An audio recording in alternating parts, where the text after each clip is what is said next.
haz un aplauso, un control, 3, un aplauso. 2, 1.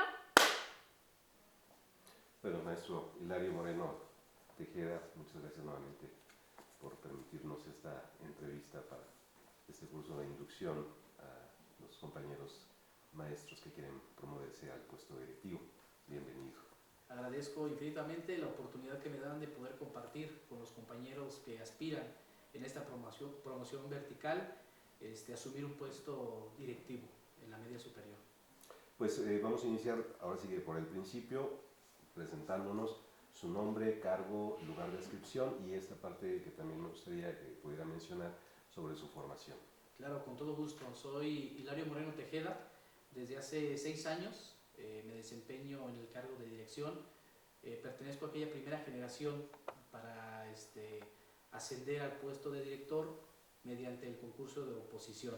Posteriormente, perteneciendo al cuarto grupo, vuelvo a refrendar esta responsabilidad, porque más allá de un cargo de proyección social es una gran responsabilidad de poder colaborar con los retos que la educación enfrenta en este país.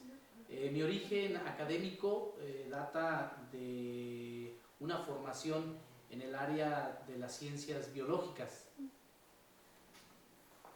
Es que no está regresando el audio. Ah, okay. Algo seguro. No le moví yo, ¿eh? No te preocupes.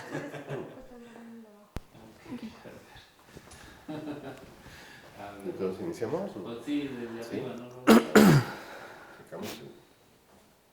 Perdón, maestro. No, adelante. Cuestiones técnicas, así es.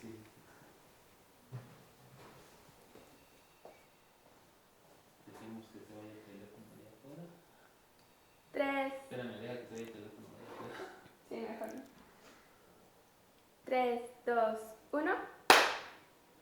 Bueno, nuevamente, maestro, si pudiéramos presentarnos, nombre, cargo, lugar de inscripción y su formación y esta parte que también, bueno, estaba hablando ya de su llegada, digamos, a la dirección del plantel del Estado de Jalisco. Sí, les comparto que mi formación data de una formación en el área de las ciencias biológicas. Soy biólogo de profesión.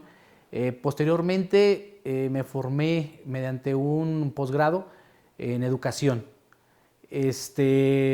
Pertenezco a la primera generación en este país que ascendió a este puesto directivo mediante un concurso de oposición, presentando un examen y también desarrollando un proyecto. Posteriormente, y cumplido el primer periodo, que fue de 4 años, decidí volver a refrendar ese compromiso con los retos que este país se enfrenta en cuanto al tema educativo. De ahí que tengo ya 6 años al frente del plantel y comentarles que los retos no se detienen, que siempre se demanda el tener una gran disposición para el trabajo.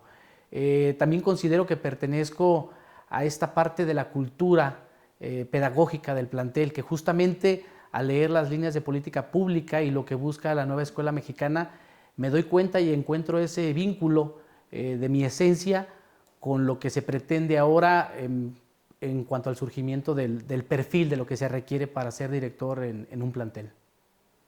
Sí, podemos repetir el nombre, cargo y claro el que lugar sí. de inscripción Muy bien. para tener, digamos, Claro que sí. esa parte, maestro. Agradezco la invitación que No, me su nombre. mi nombre, Sí, específicamente. Nombre, cargo y Bien. lugar de inscripción. Mi nombre es Hilario Moreno Tejeda, soy biólogo de profesión, pertenezco al subsistema de la Dirección General del Bachillerato y tengo 6 años al frente del plantel. ¿En qué plantel, maestro? Es un plantel que se encuentra ubicado fuera de la zona metropolitana de la ciudad de Guadalajara, específicamente en el municipio de Tizapán, el Alto, Jalisco. Es un plantel tipo B que manejamos aproximadamente una matrícula de 400 a 500 estudiantes en cada ciclo escolar.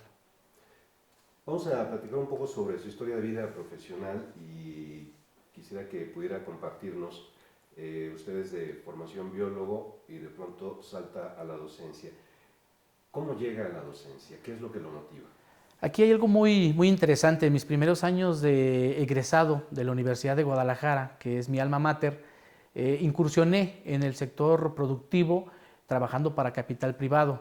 Sin embargo, mi esencia, y como lo mencionaba hace un instante, pertenezco a esa cultura docente de este país. ¿Por qué? Porque tanto mi mamá como mi señor padre fueron docentes de nivel básico, primaria específicamente. Entonces, digamos que toda la vida en mi casa, pues vimos todos los elementos, ¿no? Y vimos planear, y vimos calificar exámenes, y vimos asignar calificaciones, diseñar estrategias. Entonces, crecí en ese ambiente. Eso jamás me abandonó en mi esencia, y posteriormente, después de algunos años de haber laborado para capital privado, decidí por convicción ingresar a las filas de la docencia, que hay algo muy interesante que creo que ha marcado de manera drástica mi desempeño académico y profesional, y es que justamente ese plantel al que yo ingresé como docente en un primer momento fue también el plantel de educación media superior donde yo estudié. A partir de ahí me fui a estudiar la licenciatura, trabajé y posteriormente me incorporé a las filas de la docencia, desempeñándome cerca de 6 a 8 años aproximadamente como docente, en donde hay una característica muy importante, pero creo que eso me da mucha raigambre hacia el plantel que ahora represento, porque algunos de los que en su momento fueron mis maestros, mis profesores, posteriormente fueron compañeros de trabajo y ahora grandes colaboradores. Llega usted a maestro y de pronto a director. ¿Qué es, digamos, lo que motiva también el hecho de que usted nos platicaba, pues opte, digamos, en esta oportunidad que se tiene de llegar a la función directiva a través de este examen, ¿no? O esta, ¿cómo se le llama? Proceso de selección, ¿no? Y bueno, ¿y qué es lo que lo motiva justamente a decir, bueno, salgo de la docencia y mi lugar está en otro lado ahora en este momento después de tantos años? La docencia sin duda es una actividad que me apasiona, el contacto con los jóvenes, el tener la oportunidad de convivir con ellos.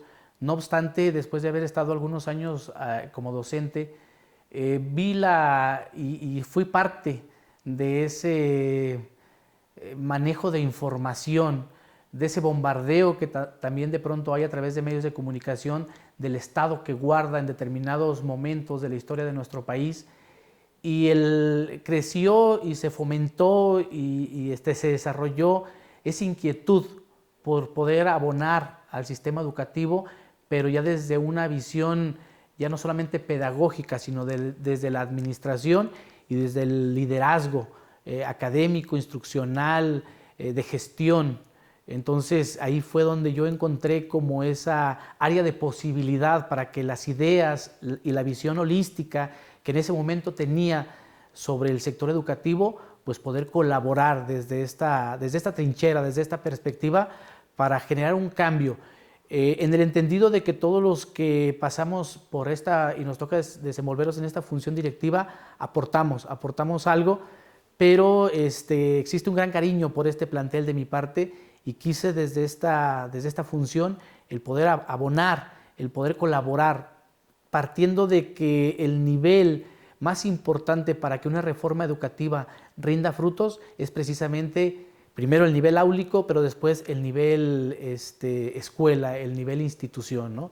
Entonces, básicamente eso es lo que me motivó, y el hecho de creer de que podía generar o gestar un cambio, de hacer las cosas diferente, de cambiar, a final de cuentas, un paradigma en el que siempre nos encontramos inmersos, ¿no? Y que tiende a tener la posibilidad de ser robustecido y mejorado. ¿Podría caracterizarnos en ese momento el plantel donde usted se está desempeñando como director, así de manera muy amplia? Es decir, ¿quiénes conforman, digamos, esta colectividad de estudiantes, de docentes, de administrativos, incluso también el contexto de la propia comunidad donde está situado? Claro que sí.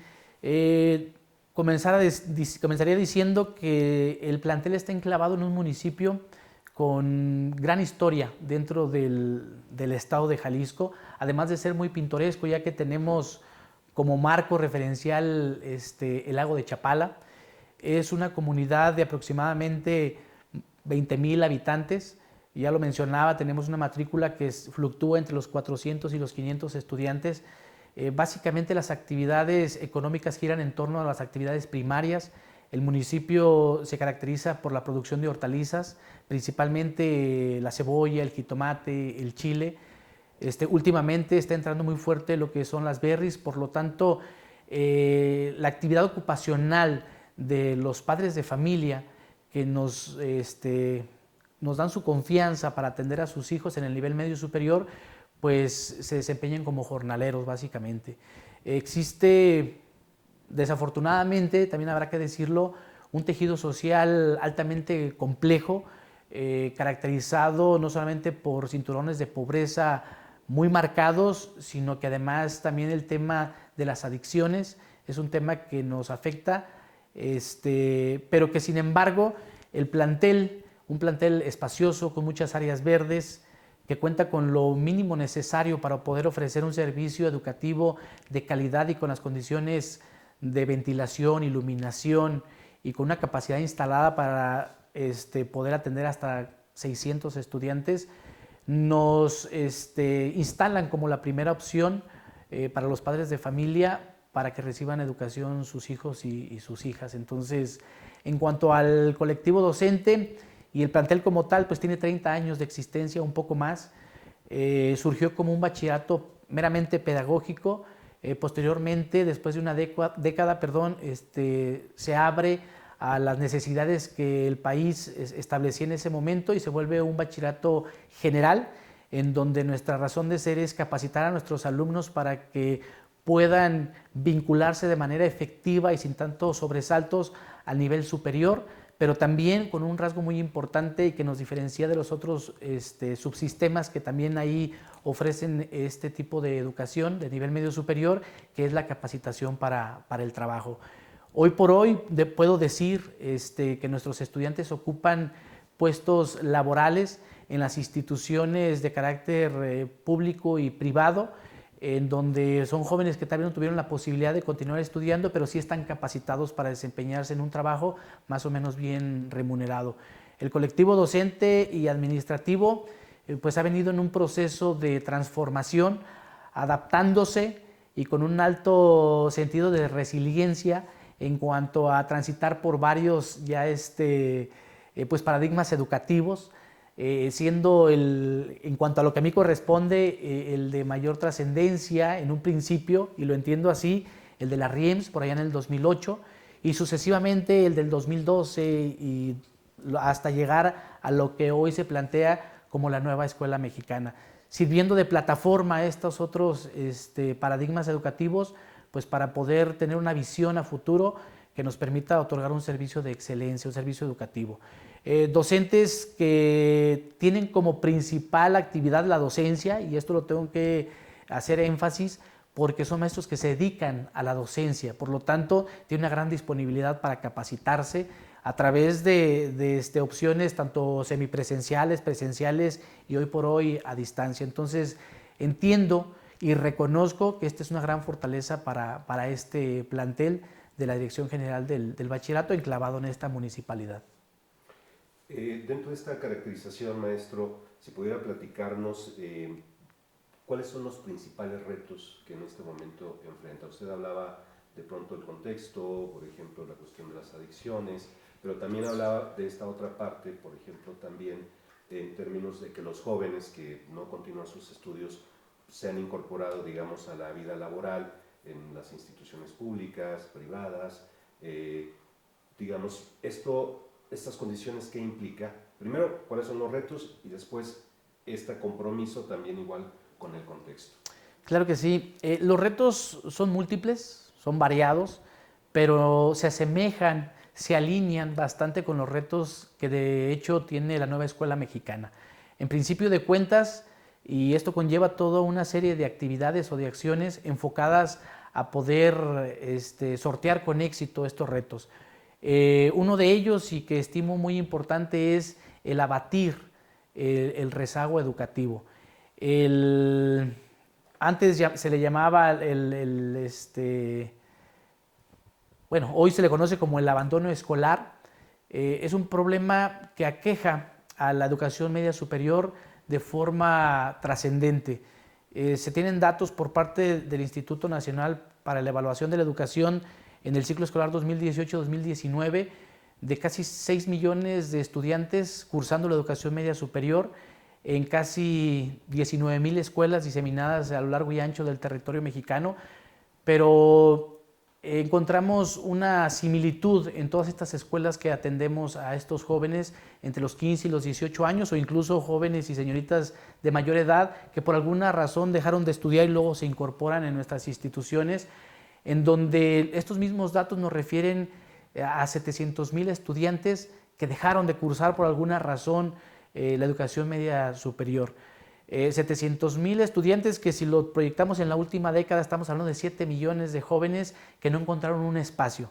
Nosotros, aunque pertenecemos allá a una municipalidad del estado de Jalisco, vivimos esta misma realidad, esta misma problemática que nos habla de un promedio de casi el 13 o un poco más del 13% de la media nacional en abandono escolar, lo cual pues es altamente preocupante, y muchos de los esfuerzos que se realiza desde el aula y desde las instituciones educativas están enfocados en abatir esta terrible problemática, ya que, si bien es cierto, también se observa este fenómeno en secundaria y en primaria, no lo es con la misma magnitud que sí es en la media superior. Entonces, esto es un reto grande que debemos enfrentar y continuar con acciones muy concretas para poder abatirlo.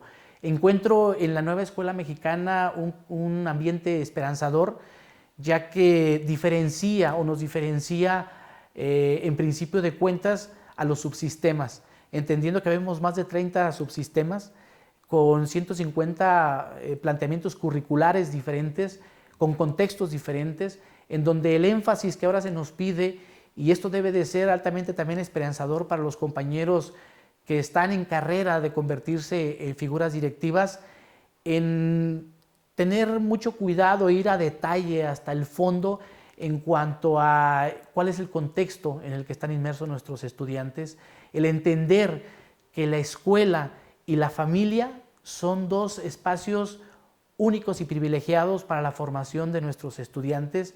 Debemos también de llegar al tema o incluso a ese detalle de saber cuál es el estado de salud de nuestros estudiantes, cuál es la dinámica en la que se mueven ellos y ellas, y el que como escuela pues nos configuramos como esa isla que debe de crecer cada vez de oportunidad, en donde nuestros estudiantes encuentren la creatividad o despierten la creatividad, la innovación, el que se conceptualicen y se vivencien realmente como verdaderos factores de cambio, pero no solamente nuestros estudiantes, sino también nosotros como maestros, como directivos.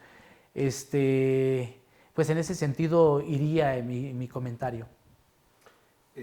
Vamos a platicar ahora sobre esto que le comentaba, sobre la percepción de la figura directiva. Y bueno, pues es reconocido que el director pues es una figura central dentro de cualquier plantel educativo, de cualquier nivel. El director debe tener una mirada y un conocimiento muy amplio sobre su comunidad, sobre los procesos administrativos, normativos y sobre la política pública educativa. Es un agente de cambio que impulsa la mejora continua dentro del plantel. Pero además el director es también una figura de enorme influencia para la comunidad. Es una figura ética, es una figura investida de valores, es una figura a la que se acercan, digamos, para conocer incluso la parte normativa. ¿Cómo es la experiencia, maestro, de ser director en su plantel? Fíjate qué pregunta más interesante. Te pediría que, si en algún momento me pierdo un poco, vuelvas a reencauzarme, porque justamente sentenciaría dos cosas. Para ocupar un puesto directivo se ocupan dos características, dos adjetivos que nos califican como personas. Una es la congruencia y la otra es la calidad moral. Es decir, parte de lo que también me motivó, regresándome un poquito a una de las preguntas que antecedieron, de lo que me motivó para ser director fue precisamente que durante mi desempeño como docente me preocupé siempre y me ocupé por ser cumplido, por hacer lo que me correspondía hacer.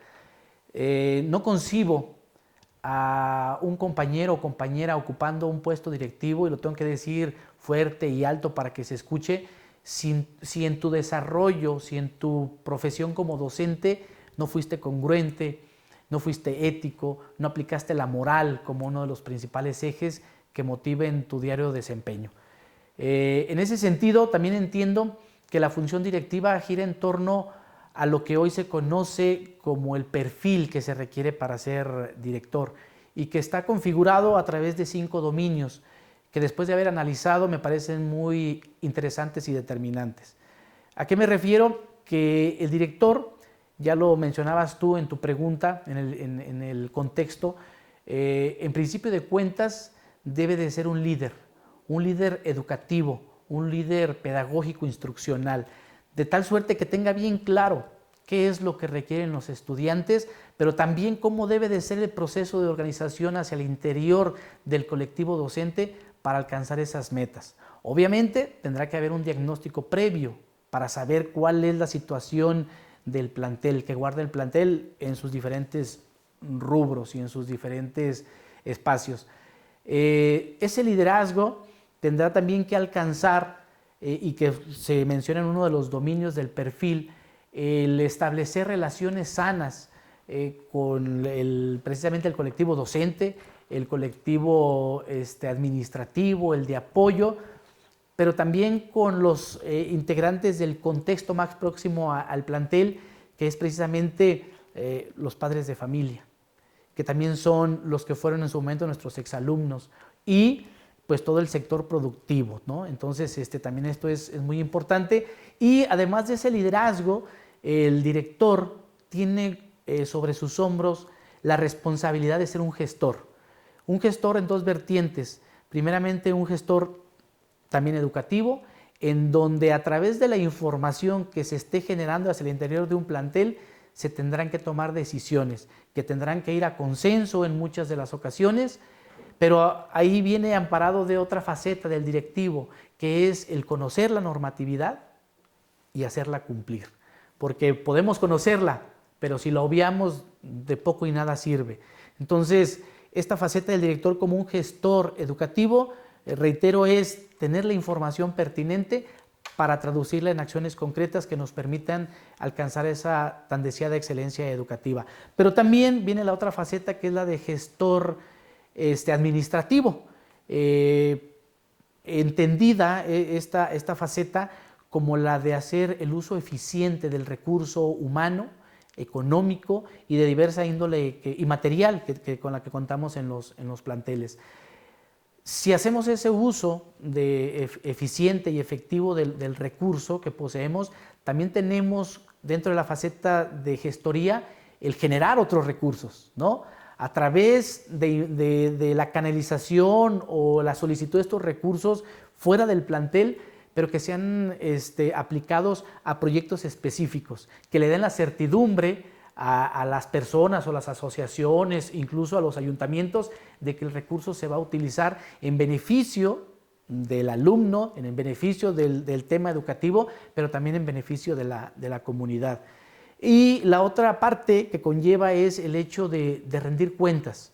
Para eso tenemos dentro de la observancia de todo lo que es la normatividad, pues tendremos que conocer lo que es el artículo 3º, las modificaciones que se hacen a la Constitución a través de sus artículos, conocer una serie de documentos, y uno de ellos que ahorita recuerdo es el oficio número 85 del 2015, en donde vienen todas las características que debemos de observar como directores en función para desarrollar el informe de actividades y rendición de cuentas, que se hace una vez al año, pero que no es solamente letra muerta, sino que tenemos que vivenciarlos desde la perspectiva de convocar a todas las partes, ¿sí? De que sea un ejercicio lo más multitudinario posible, en donde no dejemos a nadie afuera, en donde demos la posibilidad de cuestionar a la ciudadanía de qué se está haciendo y cómo se está ejerciendo el recurso.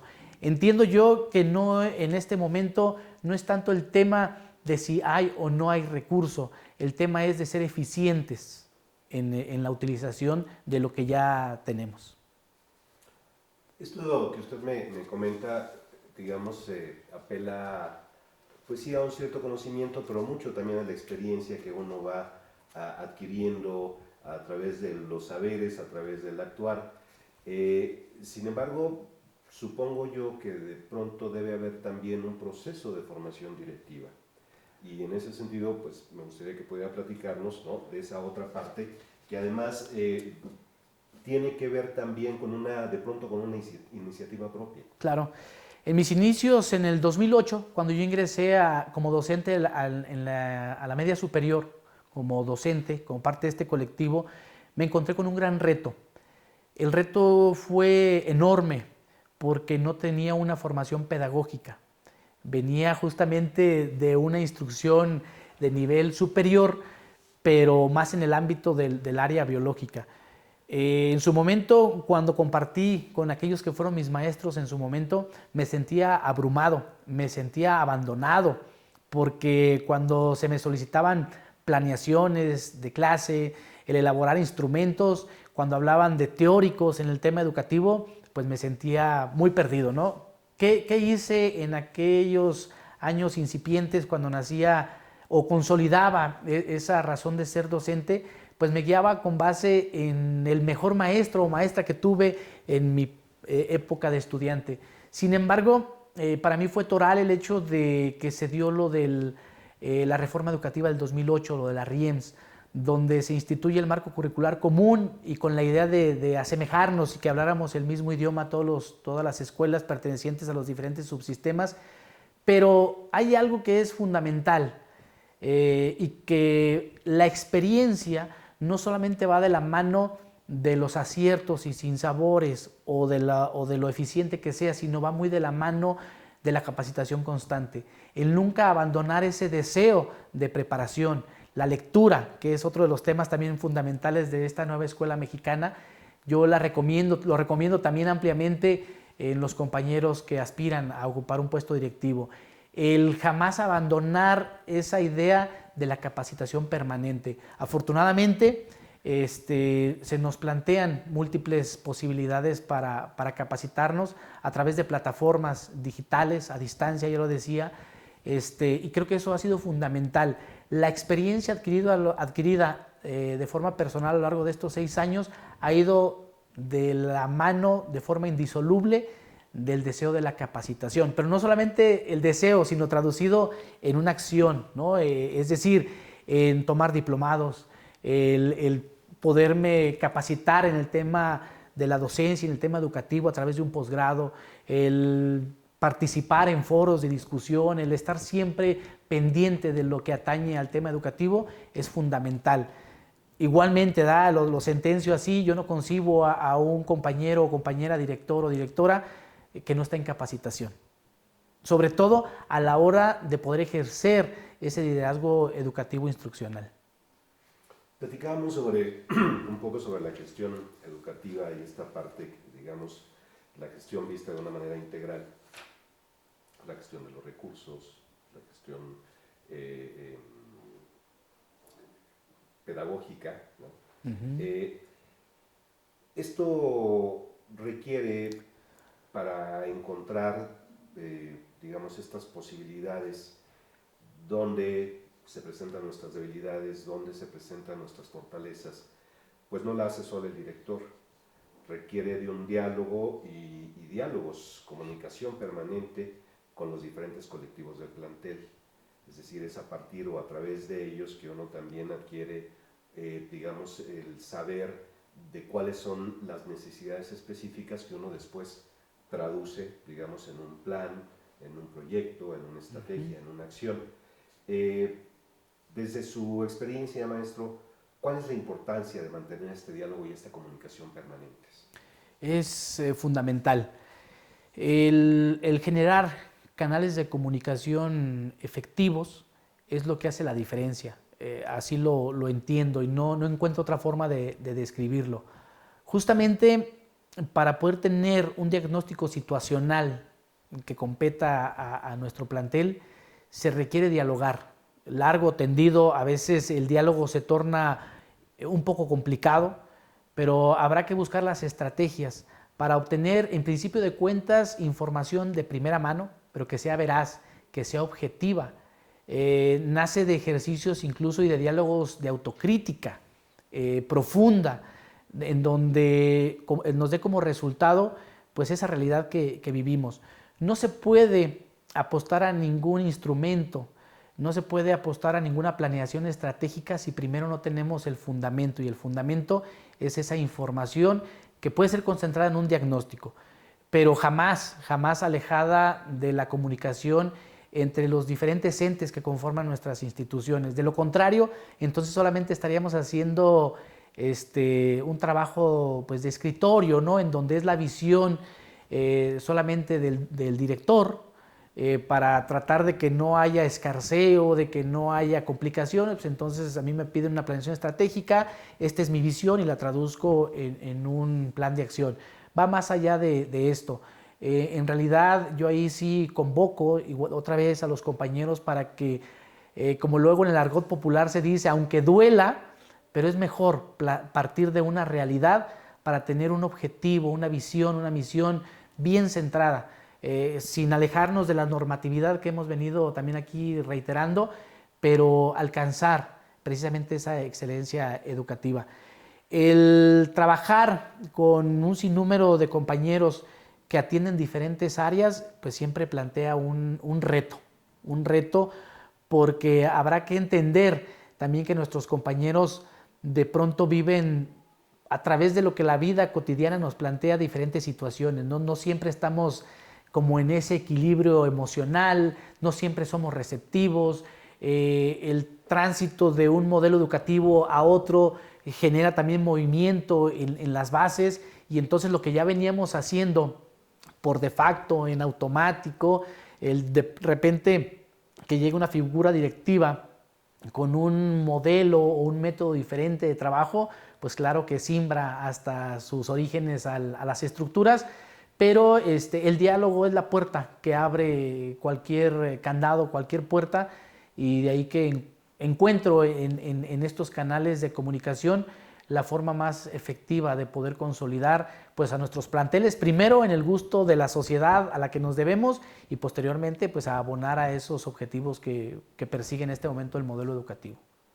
Esta comunicación y este diálogo, perdón, no se dan per se promueve, hay convocatoria, hay apertura.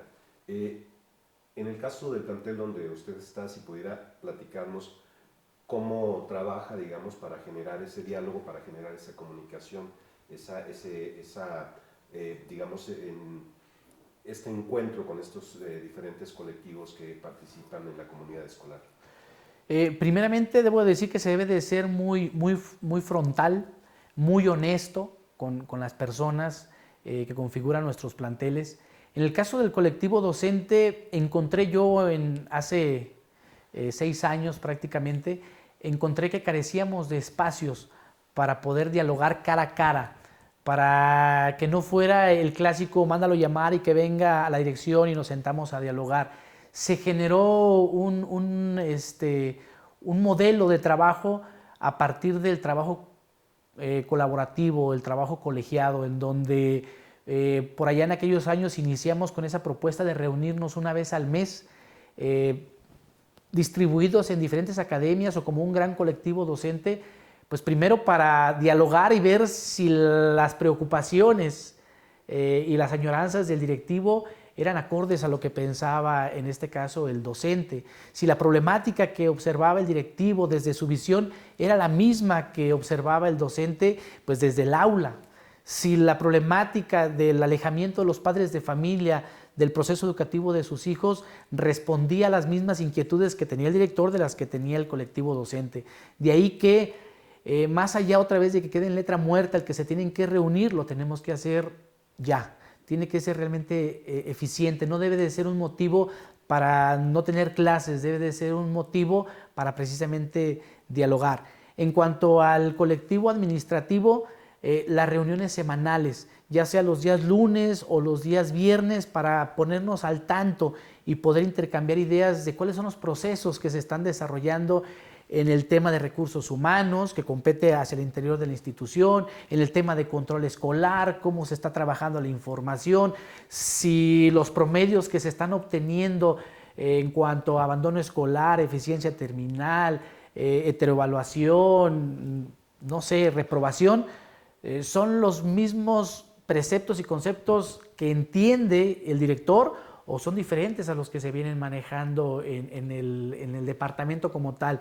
De pronto, a mi llegada en este plantel, pude observar cómo, por ejemplo, la 911, que es una estadística que se nos solicita, no era congruente y se alejaba mucho de los promedios y de los porcentajes que manejábamos hacia el interior del plantel, de tal suerte que para la subsecretaría manejábamos unos datos, pero hacia el interior teníamos otros, muchos de ellos quiméricos, maquillados, y otros que nos daban propiedades que en realidad, o resultados que en realidad no estábamos manejando. Entonces, el tener ese acercamiento con él o la responsable de ese departamento, también para mí fue muy, muy importante. El hecho de decirles a ver qué estamos haciendo, cómo lo estamos haciendo, estamos respondiendo con calidad, estamos siendo transparentes, estamos siendo honestos, estamos atendiendo de buena manera, vamos radicalizando en el buen sentido de la palabra el servicio, que desde estas áreas que de pronto se sienten como abandonadas porque se privilegia al docente, se privilegia esa labor y se abandona o se aleja mucho al colectivo administrativo, que también es fundamental porque hay que atender al alumno, hay que atender al padre de familia, hay que atender al visitante y hay que hacerlo bajo un código de ética que precisamente la Secretaría de Educación Pública también nos pone a disposición. Entonces hay que desempolvarlo y ponerlo en práctica, y a mí lo que me resultó fue tener esa cercanía a través de estas reuniones semanales. De igual manera con el personal de apoyo, que es donde están los intendentes, que es donde están los veladores, y este personal que también es muy importante, y hay que decírselos así, hacia el interior de nuestros planteles, porque nos permiten precisamente prestar el servicio educativo en condiciones que ya mencionaba, de higiene, seguridad, ventilación, iluminación. Con ellos tuve que establecer un proceso en donde los movimientos que se dieran en cuanto a ocupar cierto horario, ciertos días, fuera con base en su rendimiento y no con base en que te conozco, me caes bien. Habría que tomar casi como un proceso escalafonario, antigüedad, cuáles han sido los resultados. Y también debo de manifestarlo en las tres áreas, tanto la docente, administrativa y la de apoyo. Fue fundamental el profesionalizar la función. Mencionaba hace un instante, muchas cosas se hacen por de facto, en automática, como cuando yo entré a este plantel, yo así lo hacía y así lo sigo haciendo. Hay que definitivamente hacer registros, generar instrumentos que me permitan llevar y tener una bitácora de qué es lo que se está haciendo. Entonces, esto para mí fue fundamental, ¿no? El que se estableciera realmente una normalidad escolar.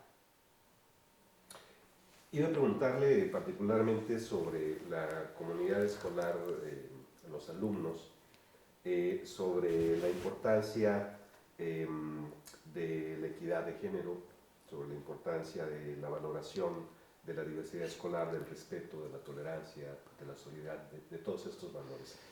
Sin embargo, quisiera abrirme un poco más porque a partir de lo que usted me está comentando, estos valores pues no solamente atraviesan, digamos, la parte curricular, digamos, de los alumnos, sino también son valores que deben estar presentes tanto en el área administrativa como en el área docente, es decir, esto que usted hablaba de la congruencia.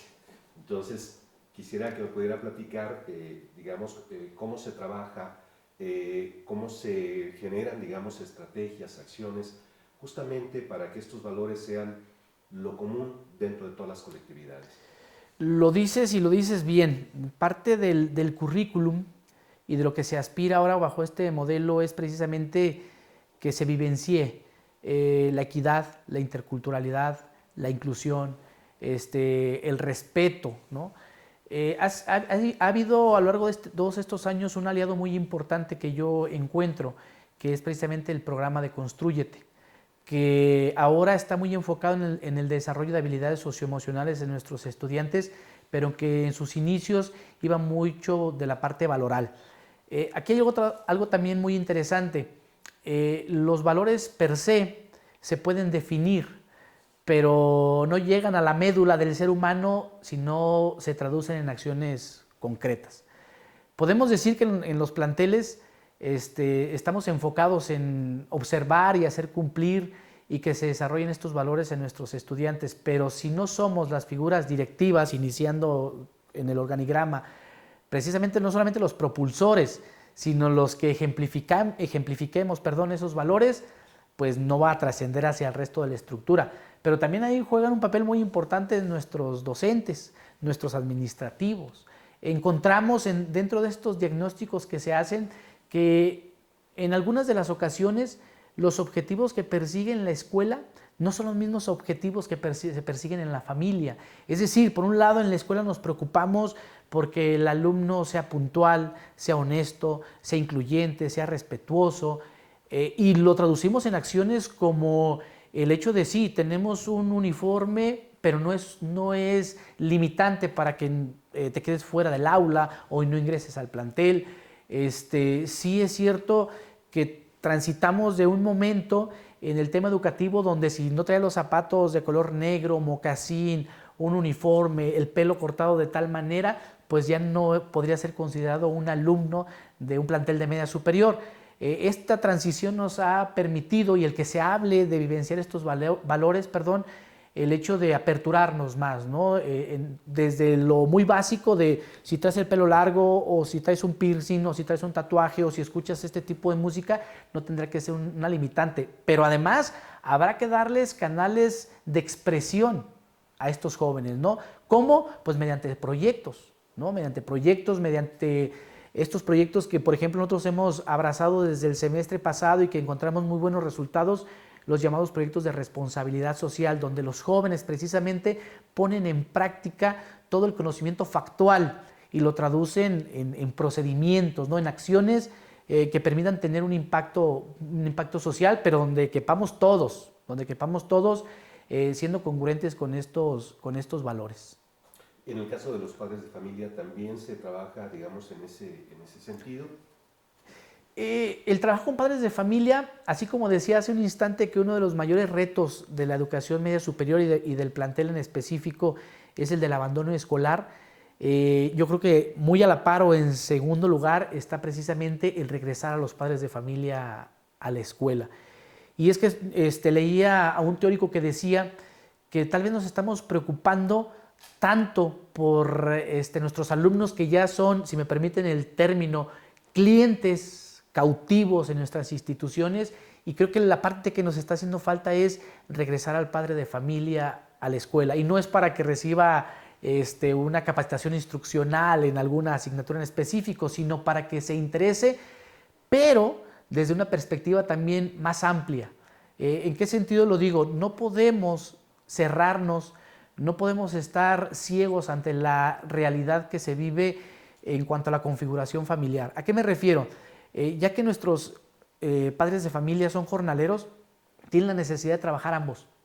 Entonces, si de pronto como escuela apostamos a esquemas muy cerrados, por ejemplo, entrega de calificación el miércoles de 10 a 11, entonces ya ahí estamos limitando a que el papá o la mamá o ambos que trabajen puedan asistir al plantel. Ahí también debe haber una apertura, pero más que una apertura, un convencimiento muy humano por parte del directivo, poniendo el ejemplo, y del resto de la estructura para decir vamos a hacer un esfuerzo, aunque a mí mi horario dice que es de 7 de la mañana a 3 de la tarde, tratando de regresar a los padres de familia a que se involucren en estos procesos, pues entonces tendremos que generar un espacio para entregar las calificaciones el mismo miércoles, pero de 5 a 7 de la tarde, ¿no? Para que el padre de familia realmente tenga esa ventana de oportunidad, porque de repente nos cerramos y decimos, es que los abandonan, es que no vienen, es que no les interesa. Yo quisiera decirles que tenemos que ir más allá, tenemos que ampliar esos esquemas cuadrados que de repente tenemos, porque vemos el problema, machacamos las mismas estrategias, pero a veces carecemos de esa creatividad para regresar al padre de familia a la escuela. Pero no solamente es el hecho de recibir calificaciones, es involucrarlo en otra serie de actividades físico, deportivas, fomento a la lectura, a la escritura, donde justamente regresen los papás a la escuela. Platicábamos un poco antes sobre esta relación de los jóvenes, o de la escuela más bien, con el sector productivo, con otras instituciones, y eso toca el tema de lo que se denomina la gobernanza. Si pudiera explicarnos un poco de qué va este concepto, este término de la gobernanza, y para que nos platique también cómo la escuela se vincula con otras instituciones, con otros planteles educativos, con el municipio, para reforzar, para apoyar, para acompañar no solamente la parte de la infraestructura, sino también todo el proceso de formación de los jóvenes. Quisiera comenzar diciendo que esto fue algo de lo que falló o fallaron las otras reformas educativas, precisamente en donde el tema de la gobernanza se planteó, se malentendió como un abandono por parte del Estado para que nosotros generáramos nuestros propios recursos y sostuviéramos la escuela a como Dios nos diera a entender. Hoy por hoy yo tengo esa claridad en donde la gobernanza la entiendo y la llevo a la práctica desde coordinar los esfuerzos, desde un nivel institucional, digamos, a través de nuestras autoridades educativas, entre los subsistemas y llevarlo incluso a nivel de los planteles, ¿no? Para mí esto es la gobernanza, el que precisamente se establezcan líneas de comunicación directa en donde, por ejemplo, la figura de la supervisión es una figura fundamental, no desde la perspectiva, de vengo a decirte y observarte qué es lo que está mal, sino también decirte en qué te puedo ayudar, cómo nos podemos coordinar y que el directivo entienda que la presencia de un supervisor o una supervisora no obedece a que te diga cuáles son tus errores, ¿no? Y que tengas hasta miedo de que haya una supervisión, sino entendida como ese proceso de vinculación, una vinculación no solamente efectiva, sino afectiva. También aquí el tema humano es muy importante, en donde seamos cercanos. Sabemos que pertenecemos a un organigrama y que este es piramidal, pero no podemos abandonar el humanismo, ¿no? Que como personas nos debe de caracterizar. Así entiendo la gobernanza, pero lleva implícito muchos otros temas, y ya decías tú uno de ellos, el que a través de las relaciones que se puedan establecer con los actores claves de la comunidad es preponderante para las aspiraciones del plantel, de tal suerte que desafortunadamente nos ha tocado ver cómo un directivo que se aísla y cree que todo lo que pasa hacia el interior de la escuela debe de ser cerrado, en donde no tiene ningún tipo de interrelación porque tal vez rehuye o tema a temas de fiscalización, de transparencia, entonces se enquistará y terminará diciendo que pues esto no funciona, que no hay recurso, que no hay administración, que estamos en decadencia. Sin embargo, el liderazgo precisamente de un director o directora conlleva el establecer lazos de comunicación, afectivos, y que yo entiendo también para comunidades como escolares como a la que yo pertenezco, es fundamental. ¿Por qué? Porque debo decir, afortunadamente, que la relación con el munícipe de esta localidad es excelente, y eso nos ha permitido llevar obras al plantel, obras que se estimaban muy importantes para garantizar, por ejemplo, la seguridad de los estudiantes que estuvieron en un espacio cerrado, bien entendido esto. Fue gracias precisamente a la colaboración entre la parte directiva del plantel y la colaboración no solamente del municipio o el presidente municipal, sino también de los regidores, haciendo cabildeo, yendo a entrevistas, pliegos petitorios, incluso a autoridades educativas a nivel estatal, los empresarios de la comunidad, a suerte no solamente de pedirles, sino de decirles con hechos cómo estamos contribuyendo con ese desarrollo pues, en el municipio e incluso en la región. No por algo, en nuestro plantel tenemos alumnos no solamente del municipio, de la cabecera municipal, que digamos tiene proporciones interesantes, sino incluso del estado de Nayarit, sino incluso del estado de Michoacán, de donde somos vecinos. Entonces, esto es gracias precisamente a esa interlocución que existe. También esto es una parte muy importante de este tema de la gobernanza. Otro tema que también cae dentro de la gobernanza es precisamente el que se compartan pues, actividades, experiencias exitosas hacia el interior del plantel entre los docentes, junto con los directivos, pero también de docentes con otros subsistemas. Parte de la gobernanza habla del tema de la vinculación y cómo nos podemos vincular con otras instituciones, aunque pertenezcan a subsistemas diferentes, pues a través de la participación de nuestros estudiantes en concursos, en actividades deportivas, teatrales, danza, canto, etc. Es decir, hay una gama interesante, pero que esto solamente puede ser posible si el director realmente se preocupa y ocupa de generar esta vinculación con el entorno, básicamente. Una pregunta que se me pasó cuando hacías esta... Perdón que te hable. No, adelante. Esta descripción del plantel y con relación a la formación de los jóvenes, es las capacitaciones que se les dan, porque, bueno, decías, básicamente es una zona donde hay, digamos, dedicada al sector primario, pero ¿qué tipo de capacitación es la que reciben los jóvenes en el plantel? Sí, la vocación del municipio, como lo mencionaba, es en las actividades primarias, son jornaleros, pero existe una tendencia, también casi por obvias razones, tanto de los padres de familia, pero sobre todo de los jóvenes y señoritas que tendemos a no repetir el mismo patrón, por lo que ya sabemos, ¿no? Bajos salarios, de pronto no están involucrados en temas de tener un seguro médico, etcétera, etcétera.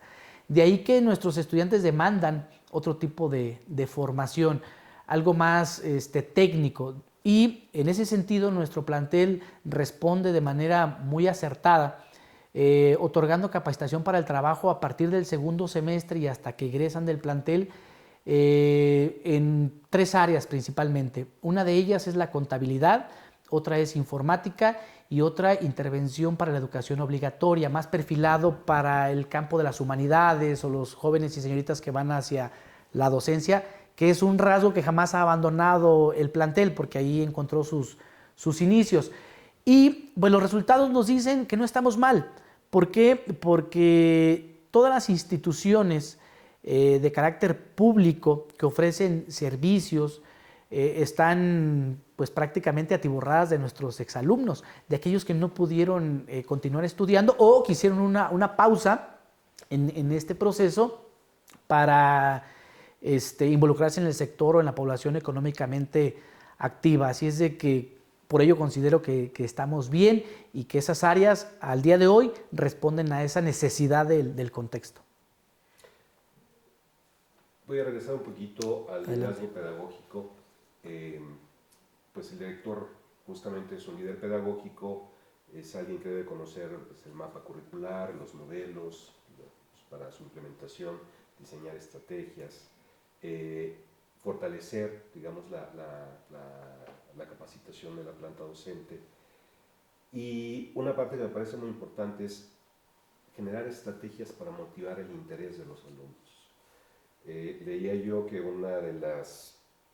dentro de las causas de deserción tiene que ver justamente con el hecho de que los alumnos pues sienten que lo que reciben, ¿no?, dentro de la escuela pues a lo mejor es algo que no les va a servir para su vida, ¿no?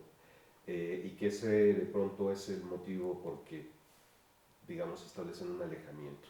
Entonces, si pudieras platicarnos a grandes rasgos sobre este liderazgo pedagógico y un poco también sobre las estrategias que se están llevando a cabo o cómo se genera, digamos, o cómo se motiva el interés para que los chicos no abandonen la escuela. Justamente el énfasis de este nuevo modelo educativo, de lo que llamamos la nueva escuela mexicana, está precisamente en cómo debemos de simbrar la estructura y cómo el punto focal que se pretende alcanzar es precisamente generar una revolución en cuanto a la forma de enseñar. Creo que esto es también igualmente fundamental. Los docentes en el plantel son agentes obviamente vivos, con muchas inquietudes, pero también altamente creativos, de tal suerte que lo que se necesita es darles el foro necesario, los elementos necesarios para que a partir de su creatividad puedan abrirse a esta serie de posibilidades. Lo dices y también lo dices bien, en los análisis que se tienen que hacer de la situación de nuestro plantel, más allá del embarazo adolescente, más allá de las adicciones, esos 700,000 alumnos que se van de la media superior anualmente, no temo en precisar que la mayoría es porque no encuentran una educación lo suficientemente dinámica, lo voy a decir con estas palabras, en donde tenemos que transitar como colectivo en un solo bloque y olvidarnos de ese paradigma igualmente educativo en donde el docente era el centro del proceso educativo y las pláticas se volvían altamente pues discursivas, ¿sí? Hoy por hoy tenemos que entender, primero, transitar de una manera eficiente a nuevos modelos de planeación. Tenemos las herramientas, están ahí, tenemos las estrategias llamadas ECAS, que se concentran precisamente en plantear actividades dentro del aula a partir de aprendizajes significativos. O tenemos también las secuencias didácticas, es decir, los instrumentos ahí están. ¿Qué nos hace falta? En principio de cuentas, es que el docente esté en capacitación también constante, que ese impulso que el director o directora del plantel siempre muestra para estar en capacitación permanente, alcance también al colectivo docente, ¿no? De tal suerte que un director no puede motivar a su colectivo diciendo capacítense para que adquieran nuevas herramientas si ven que el director no lo hace. Creo que un buen principio es el hecho que el director con el ejemplo transite hacia allá y yo no puedo entender, aunque en el discurso se diga fácil, un liderazgo pedagógico, educativo, instruccional, nada más con el nombre. Es decir, un director para que realmente ejerza ese liderazgo se tiene que sentar en torno a sus maestros y dialogar, discutir cuando haya necesidad en cuanto a lo que pretende tal modelo educativo, el analizar el mapa curricular, el hacer el análisis de los resultados de nuestras generaciones que están egresando para ver si realmente está siendo lo suficientemente pertinente, ¿no? De lo contrario, pues todo quedará en el título, ¿no? Yo soy el líder educativo, pedagógico o instruccional de mi plantel, pero no lo estás ejerciendo. No se trata, también hay que entenderlo así, de que el director sepa todo, pero sí al menos hablar en los mismos términos, manejar el mismo lenguaje, la misma taxonomía para ejercer realmente ese liderazgo. Y vuelvo otra vez al inicio.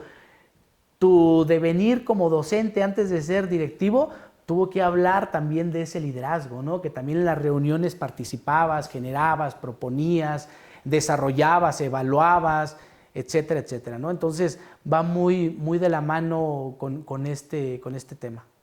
El director como un facilitador.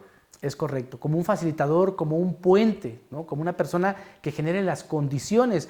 Hay temas incluso ya en la práctica, con base en la experiencia, que tal vez para un compañero o compañera que se inicia en el tema directivo no lo vea como fundamental. Sin embargo, si me permites comentarte algo, existe evidencia que sustenta que si en un plantel existe un lugar propicio para que el docente evalúe, dé asesorías, califique exámenes, eso genera también esa dinámica, esa sensación hacia el docente de motivación, de que tiene un espacio específico para su labor. En estos años me he encontrado docentes que dicen, pues es que yo no tengo un área de tutorías, o no tengo una sala de maestros, o no tengo una sala de juntas, y lo he pedido mediante oficios y solicitudes, y no tengo respuesta. Aquí lo que yo les recomendaría, si me lo permiten, es el hecho de que con base en lo que tienes, abre un espacio, genera un espacio, adecúa un espacio en tu plantel para incluso estas reuniones de las que hablábamos de academia o de trabajo colegiado, puedan ser en un espacio específico. De lo contrario, pues estás no estás generando esos elementos, ¿no? Y vuelvo a repetir, pareciera que es insignificante, pero creo que desde ahí se puede hacer la diferencia. Hablábamos también de la administración eficiente de los recursos y comentabas, lo adelantabas, sobre, bueno, toda una serie de normatividad, ¿no? Que atraviesa también, digamos, un principio ético, ¿no? en este manejo, pero en donde no solamente aparece como la responsabilidad del director, que al final de cuentas es el que firma, sino también implica la participación de los otros colectivos en el uso, por ejemplo, de los inmuebles, en el uso, digamos, de los insumos, los laboratorios, ¿no? En el mobiliario, incluso en los recursos como el agua, la luz, en fin. Es decir, ellos son partícipes también de esta parte administrativa. Nuevamente, tu opinión al respecto y cómo se trabaja en tu escuela, en tu plantel, en ese sentido. Corresponsabilidad. Sí, claro. Creo que diste la palabra. La corresponsabilidad llevada a la práctica incluye el hecho de que precisamente, tal vez en otros momentos, cuando el director iba a una comisión y gozaba de todos los lujos, o hacía este uso inadecuado del recurso, no podía llegar con un discurso diferente y decirles que se eficientara el uso, por ejemplo, de las impresoras y la tinta que éstas gastan, que se imprimiera a doble página o por los dos lados, o que lo que no fuera necesario imprimir no se imprimiera, porque a final de cuentas se conocía que el director pues hacía un uso desmedido del recurso. Mucho de lo que aquí hemos hablado recae precisamente en el ejemplo, ¿no? En el hecho de decir, bueno, sí, estamos en un proceso en donde tenemos que ser eficientes, en donde debe de haber buena parte de autonomía para generar nuestros recursos, de hacer nuestros recursos, y que si es poco o mucho recurso que tenemos que distribuirlo de manera eficiente, porque ya lo decías tú, no solamente es la impresora o la tinta, es también los consumibles, es también el poderle otorgar un marcador al maestro, es el que si el baño ya se dañó en el módulo de mujeres, pues hay que habilitarlo. Es decir, son tantas cosas que acontecen en el diario de un plantel, de una escuela, que hay que ser muy visionario.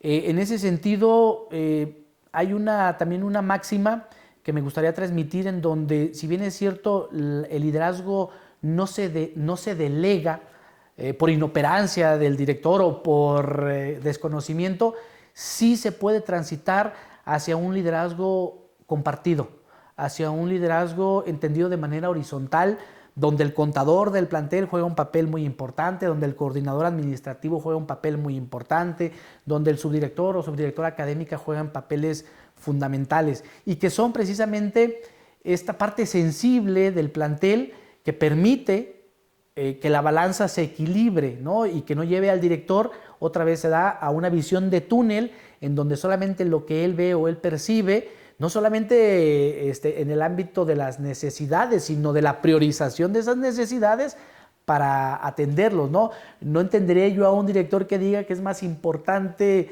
por ejemplo, tener una silla nueva o un escritorio nuevo o un equipo de última tecnología en su escritorio, que el poder dotar de jabón los baños, ¿no? O de un pizarrón en un aula. Y entenderlo también de que esto de la eficiencia de los recursos va también, nos abre una enorme posibilidad para que los padres de familia se sumen y fortalezcan, incluso desde la aportación económica, la subsistencia de un plantel. Tengo yo muy claro de repente con compañeros directores que me dicen, en el plantel los padres de familia no dan un solo peso. Decimos el efecto, pero no decimos la causa, y la causa puede estar sustentada en que se hace un mal uso del recurso, y eso los padres de familia lo están viendo. Por lo tanto, por más exhortaciones e invitaciones que hagan, no vamos a tener ese brazo fuerte que suponen los padres de familia, ¿no? Para sostener en buenas condiciones a nuestras instituciones. Y eso me lleva a la parte de la rendición de cuentas, la parte de rendición de cuentas a la comunidad. Es correcto. La rendición de cuentas primero tenemos que verla como una obligación. Es una obligación. Todo servidor público tenemos la obligación de poder rendir cuentas, máxime cuando se manejan recursos. Pero en la rendición de cuentas no solamente se habla del recurso económico, sino también del recurso material y sobre todo el recurso humano, ¿no? Para ser eficientes en cuanto al recurso humano, que fue otro de los procesos en los que yo tuve que intervenir de manera importante, fue en conocer el organigrama, la estructura y los nombramientos que ostentaban cada uno de los compañeros, que si bien es cierto, decimos, pertenecemos al mismo plantel, pero existen diferentes categorías en cuanto al nivel de la plaza que ostentamos, ¿no? Y de pronto me encontré con que alguien que tenía dentro de la estructura administrativa un nivel 3 en su clave era el jefe o la jefa del departamento de control escolar, y quien debería tener el nombramiento era auxiliar o era secretario o secretaria. Esto no está bien. Esto lo tenemos, es un reto para el directivo de que tenemos que normalizar, aún cuando el compañero o la compañera en determinado momento diga, oye, pero es que yo aquí he estado los últimos 15 años de mi vida laboral. Pero tenemos que normalizar las estructuras, tenemos que acomodarlas y que cada quien desempeñe con base en su nombramiento la función que le corresponde. Esto es parte de eficientar el recurso, porque hay que entenderlo así, ¿no? Y hay que ser muy claros en esta parte. ¿Cómo le pides a la responsable o al responsable de control escolar que los certificados estén en tiempo, porque nuestros estudiantes de eso depende para que ingresen a la universidad? Si te va a decir, no, yo a las 3 de la tarde me voy. Afortunadamente en mi plantel no ocurrió así, siempre había una gran aceptación y una corresponsabilidad hacia el trabajo, pero sí ocurre de repente en donde, no, pues yo salgo a las 3. Sin embargo, el que tiene una plaza de mayor categoría no solamente debe tener la corresponsabilidad y la convicción, sino además, si me lo permiten, hasta la obligación de poder responder a estas necesidades que de pronto nos plantea los procesos hacia el interior de un plantel. En cuanto al recurso material, pues ya sabemos, no hay mucho, pero tenemos que priorizar. Para eso es fundamental el hacer un diagnóstico situacional de nuestro plantel, pero también tener un plan de acción remedial. Dentro de esta priorización, o sea, vamos a hacer durante este semestre, durante este ciclo escolar esto, pero en el tránsito del semestre pueden surgir otras necesidades. Tenemos que tener la habilidad para que, aunque teníamos direccionado nuestras energías y nuestro recurso económico hacia esto, pues habrá que direccionarlo a lo que en ese momento se concibe como una prioridad, ¿no? Entonces, pero esto que yo te digo no tiene validez si no se abre a la comunidad. Y es precisamente mediante este informe de actividades y rendición de cuentas que se abre a toda la ciudadanía esta información. Es importante, y hay que entenderlo otra vez desde este momento, para quien aspire a un puesto directivo, que estos ejercicios tienen que ser reales, no tienen que ser simulados.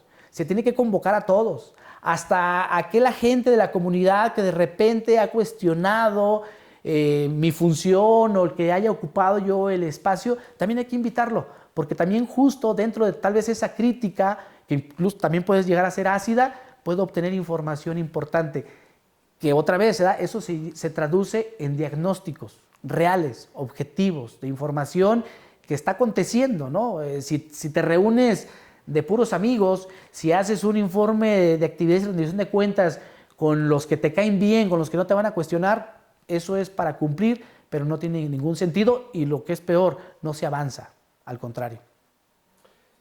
Por último, maestro, te voy a, lo que te comentaba, tirar de pronto algunos conceptos y así muy brevemente, si pudieras describirlos. Claro.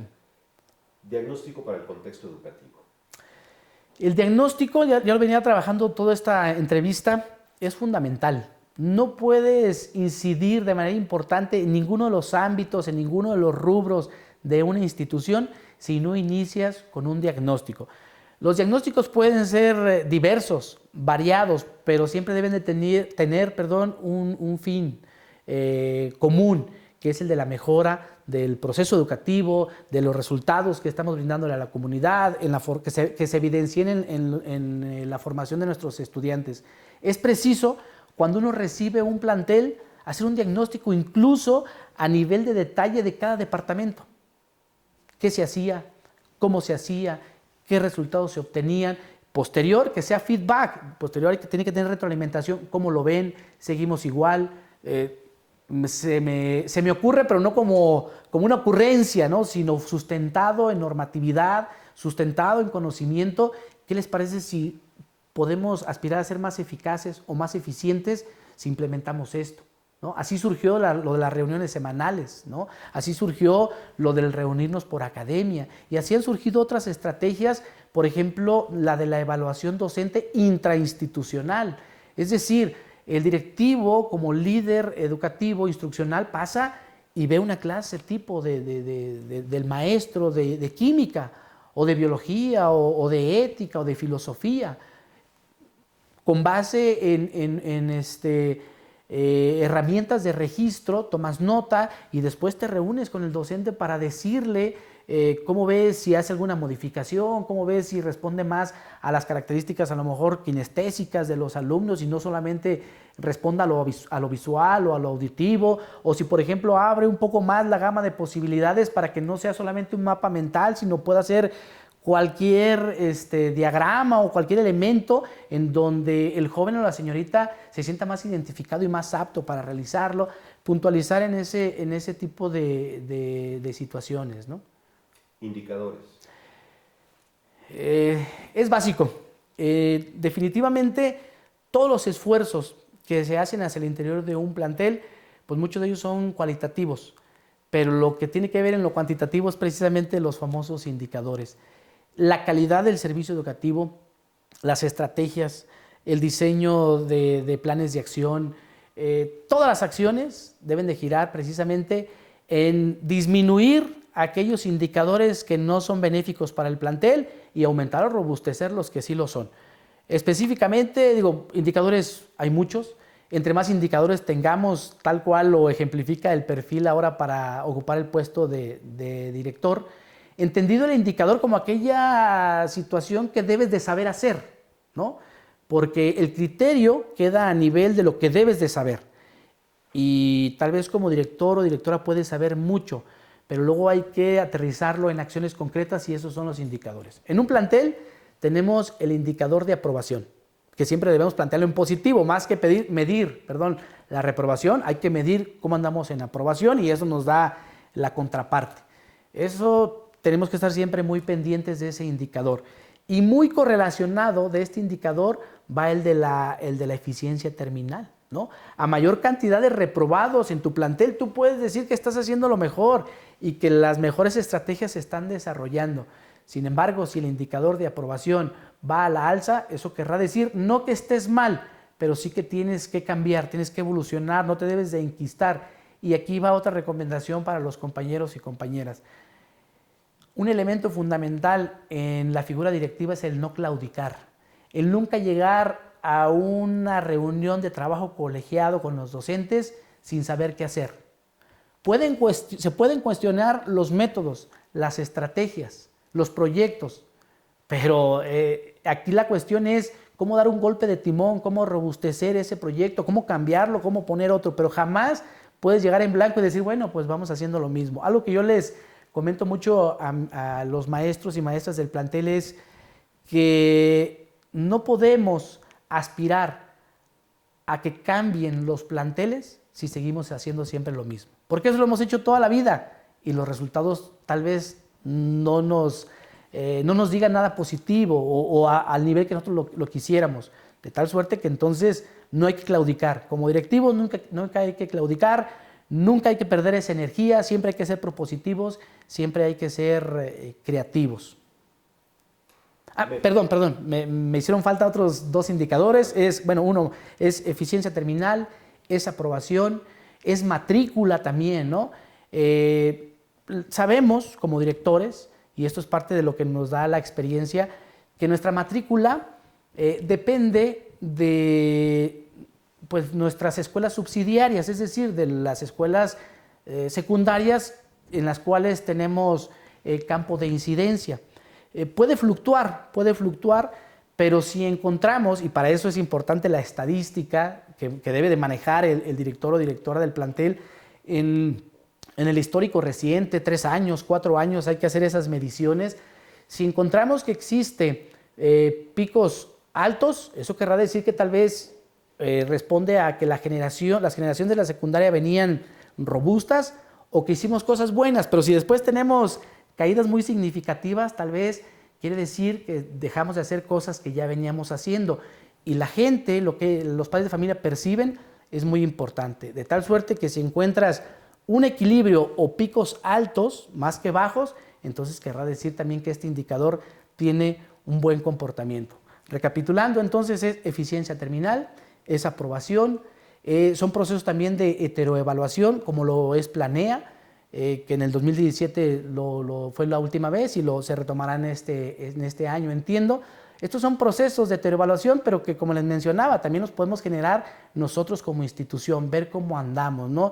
Exámenes tipo departamental para ver si los programas se están desarrollando en los tiempos y con la totalidad de temas que conllevan, ¿no? Entonces, estos indicadores, sin duda, y su comportamiento guían o son los rieles a través de los cuales se mueve un plantel, y es como informamos a nuestras direcciones generales que las cosas, informamos y demostramos que las cosas se están haciendo de buena manera. Metas.